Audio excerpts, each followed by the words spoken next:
બાણ વાગ્યા હોય જાણે. ધ્રુવને વાગ્યા, પ્રહલાદને વાગ્યા, ઠરીને બેઠા ઠેકાણે. આપણે આપણા ઠેકાણે થવું હોય, ઠરીને બેસવું હોય ઠેકાણે ને, તો આપણે પહેલાં તો રામ નામનું કદાચ આપણે ભજન કરવું પડે. પણ એ ભજન કેવી રીતે કરવું એ પાછા ગુરુના ચરણેજીને સમજવું. ગમે તેવો કોર્ટનો મામલો સડી ગયો હોય સાહેબ, પણ એને આપણે એનું સમાધાન કેવી રીતે, ચુકાદો કેવી રીતે થાય એ જો વિચારવું હોય તો પહેલાં વકીલ પાસે જવું. ગાંડો ગેલો પણ વકીલ કરવો. અને કોર્ટ છે ને વકીલનો જ સિક્કો માન્ય કરે, બીજા ગમે એવા હોશિયાર હોય તો એ કામ લાગતું. એ પછી ગાંડું એવું જેવું હોય એવું, મારા જેવું કોઈક વકીલ હાથ લાગી જાય તો કામ થઈ જાય. પણ થોડોક સારો હોવો જોઈએ. નહીં હમણાં તો વકીલો પાછા ખાહ કર્યા બહુ, જેટલા લે એટલા આવા જ દો, એમ જ કે કામનું ઠેકાણું પાડે. પૈસા જ માગે, એમ રૂપિયા દાવો છે ને બીજું બધું થાય કે સાહેબ દરેક માંગે જ છે એમ. અમે એમ જ કરીએ, સાહેબ દરેક માંગે છે એમ કરીને. સાહેબ કે મારે કોઈ બહુ જરૂર છે, અને સાહેબ હકનું જ લે છે, હક વગરનું કોઈ દર સાહેબ લેતા નથી. પણ આ વચ્ચેવાળા ખાઈ જાય એમ. ઉપરની ગ્રાન્ટ મેં તું ઘણું આવે, પણ ઠેઠ સુધી પોતે તો સારું. બાકી વચ્ચે પાઇપો લીકેજ થાય તો શું કરી લેવાનું? હા, અમારી લેન્ડ મેં એમ જ છે, ઉપરથી ઘણો બધો માલ આવે, પણ આ બધી વચ્ચેની લાઈનો શું કરે કોણ જાણે. બીજી બ્લોક થઈ ગયેલી લાઈનો હોય, કોઈ લાઈનોમાં હાવ માલ નહીં હોય, એમની એમ જ માલ વગરની લાઈનો હોય તો શું કરી લેવાનું. મેં વાત તમને સુદામાની કરતો, એ આપણે થોડીક વાત પૂરી કરીએ પછી. બહુ ઉતાવળ જેવું નહીં, મેં નાહા નહીં કરતા, બેજો હો. તમારે તો કદાચ ગામમાં જ જવાનું હશે, બહુ સીટું નહીં, અને આજુબાજુ 2-5 કિલોમીટર હશે. અમારે તો એટલેથી અમે આવ્યા, અને તમને બધાને અમે અહીંથી જ આવ્યા એવી વેમ છે હો ને. આજુબાજુથી 10-12 કિલોમીટરથી આવ્યા એવું જે છે ને, એ આપણું સપનું છે.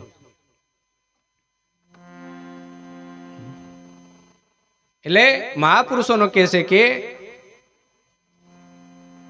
જોત કિન ગર સે આઈ, કિન કારણ પ્રગટ हुई, કિન ઘર જા રહી સમાય, મેરે સદગુરુ ભેદ બતાય. પછી કે છે અખંડ ઘરથી આવ્યો, કીધો કાયા નગરમાં વાસ, પણ કંચન જો સતકરણી કરે તો પરિપાસો નિજ ઘરમાં જઈ સમાય. આપણે ક્યાંથી આવ્યા છે બધા? તમને બધાને એમ જ થતું હોય ને આયો ખરોડથી જ આવ્યો છે, પણ એ તો આ ખોળિયું ખરોડનું છે સાહેબ. પણ આ ભીતરમાં બોલે એ કઈ નો છે, એને તપાસ કરી લેવાનો આપણે, એ કઈ નો છે. આ તમે બેઠા છો એ તમારું શરીર છે, એ કોઈક ડામરિયન, કોઈક ભાબરિયન, કોઈક માહણિયન, કોઈક કુરાડિયન. એક જણી આજે એક જણો કેટલો અમરીનાથ હાપુલિયા એમ જ કરતો ફરે. મેં કીધું બરાબર છે, નામ જેવું કામ છે જ, હાપુલિયો એમ કેટલો. અમે છે ને અમે આ દેહનું છે ને પેટા જ્ઞાતિ ડામરિયા, એ અમે અંબાલાના જ પાછા. પણ હમણાં ખબર નહીં, ઓળખતા નહીં કોઈ, એટલે શું કરીએ? ઓળખે તે પાછા જે હતી. ક્યારેક કોઈક મેસેજ મળે. એક દાડે ઢૂકતો ગયો મેં, ખરખડ આમને થઈ ગયેલો. તે દાડે ગામમાં ઉભો રહ્યો, એક ભાઈને ફોન કર્યો. મેં કીધું અમારું જૂનું ગામ છે અહીંયા. તો કે હોય છે, મેં વાત કાઢલી કે તે કતલા કે અહીંયા ડોહા જતા રહેલા એમ. એટલે જતા રહેલા પણ આ પાછો આવ્યા એનું તો કંઈક કરો. એટલે જતા રહેલા બરાબર છે, પણ આવે છે એનું તો કંઈક કરવાનું નહીં, વિચારવાનું નહીં. અમારે કઈ તમારા જમીનનો ભાગ જોઈએ છે, પણ કમસે કમ લોટો પાણી પીએ તો એમ થાય કે ભાઈ અમારા કુટુંબી છે. અને આપણે બધા એક જ કુટુંબી છે. ભગવાનની નાત કઈ ખબર? આ બધી ઉપરની ખોળિયાની નાતો છે, બાકી અસલ કુટુંબી છે ને ભક્તિના કુટુંબદાર જે છે ને સાહેબ, એ પછી બ્રાહ્મણ હોય કે ભંગી હોય, પણ ભક્તિમાં કોઈ દાડ કોઈ ઉસનીસ આવતું નથી. એ પછી હરિજન હોય કે બ્રાહ્મણ હોય. નહીં તો કે છે વટલાણો કહે વટલાય જશું, વટલાણાનો અર્થ ના જાણે, બ્રાહ્મણના ઘરે ભંગી વટલાણો એ કેવી નવાઈ. તમે બધે સાંભળ્યું હશે કે મોટા કુળનો માણસ કદાચ આ સમાજમાં જીને ખાધું ને વટળી ગયો તો સાંભળ્યું હશે, પણ એક ભંગી કદાચ બ્રાહ્મણને ઘેર ગયો હોય અને એના ઘરનું ખાવાથી વટળી ગયો હોય, એવું આપણે મગજમાં ફિટ કરવાનું કે નહીં? બ્રાહ્મણને ઘેર જીને ખાધું હોય ને એમાં વટળ્યો હોય, એ કેવો હશે? બ્રાહ્મણ, ક્ષત્રિય, શૂદ્ર અને વૈશ્ય, આ તમારી કાયા નગરીમાં ભગવાન ભાગવતમાં લખ્યું છે. આપણે ઝુમાય છે ને, પણ બીજું કશું ખોદી કાઢ્યું એટલે ઝુમાય. બ્રાહ્મણ સાહેબ ખાલી શરીરથી જન્મેલો હોય અને બ્રાહ્મણ કહેવાતો નથી, પણ એના બ્રાહ્મણોના નિયમો જે આવે ને, એ નિયમો હોય તો. બાકી હમણાં ઘણા બ્રાહ્મણો હતી અમારી બાજુ દારૂ પીને પડતા પડે હો ને, વિધિ કરવા આવે, લગ્ન વિધિ કરવા, તે આવતી વખતે કમ્પ્લીટ બધા મંત્રો બોલે હમરમ ઝુમરમ કન્યા પધરાવો ને વરરાજાને કે સાવધાન થઈ આવે છે કે પતી ગયો હવે માટલા દાડા રખડતો ફરતેલો હવે આવે છે કે સાવધાન એમ નહીં કે કન્યા પધરાવો વરરાજાને કે સાવધાન આવે છે એલાન કે એટલે જ આપણે ખભે તલવાર મેકીને જાય ખબર ખભે તલવાર મેકીને જાય ઘણા તો ખભે તલવાર લઈને પણ એમ એમ દાદા આવતા એમ ધૂણે પછી કે પતી ગયો આવ ડાકેણ આવી છે એમ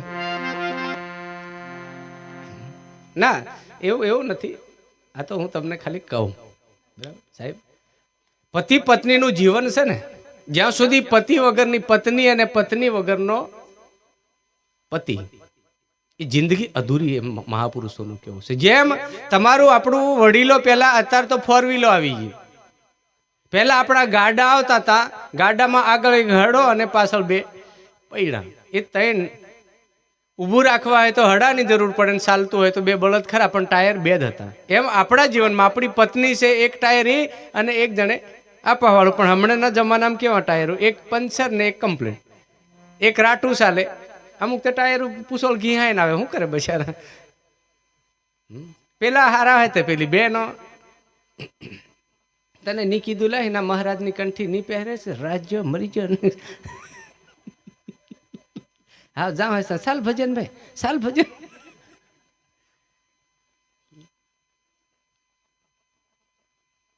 ઘણીક 2 નો એમ કે પેલા ભાઈઓ તને ઘણો શોખ હતો એમ ભગત થવાનો અને બીજું જીવનમાં નહીં થાય ને કોઈ ચિંતા નહીં કરતા હો મેં તો તમને બધાને કહું અમે છે ને કંઠીઓથી મફત મેં આલું કંઠીના પૈસા મને આલવાના નહીં અને હોય તો પાછું છેતરવાનું નહીં ગુરુને દક્ષિણા આલવી પડે પણ નહીં હોય તો નહીં આલવાનું હોય તો આલવાનું એ પાછું શાસ્ત્રોનો નિયમ છે મારા ઘરની વાત કહેતો એકલવ્ય 5 પાંડવો ભગવાન કૃષ્ણ સા આવી ગઈ છે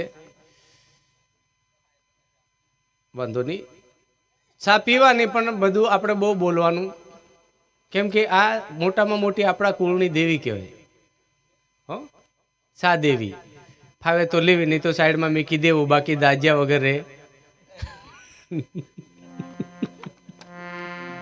કેમ કે મોટામાં મોટી કુળદેવી આપણી એમ એટલે હવે આને આવી જ છે એટલે આપણે બધા પી જ લઈએ હો ને પીને જ ચાલુ કરીએ જોજો પાછા કદાચ કોઈ ઉઠીને જતા પીને કીધું એમ કરીને હો એવું કોઈ હોય નહીં પણ કદાચ કોઈક હોય મારી જેવા પેલા એક જણાને આવો હોળીનો ટાઈમ હશે ને થોડુંક પી ગયો હશે વધારે નહીં પણ થોડુંક તે થાંભલો હતો ને તે થાંભલે જઈને હટાયો હો પછી થાંભલે હટાઈને પાછો હું કે ખબર સોરી એમ કે તારો બા થાંભલો હું સોરી કરે એટલી સમજ નહીં પડે થાંભલે જઈને હટાઈને પછી સોરી એમ કે આને એટલું ભાન નહીં હોય તેમ ને કે તો સોરી એમ ઘણાક તો ઘરવાળીઓને ભૂલી જાય બીજીને હાથે ચાલીને લે ચાલ ચાલ એમ કરે માર ખાધા વગર નહીં રહે આ કોઈનું સેમ્પલ છે એમ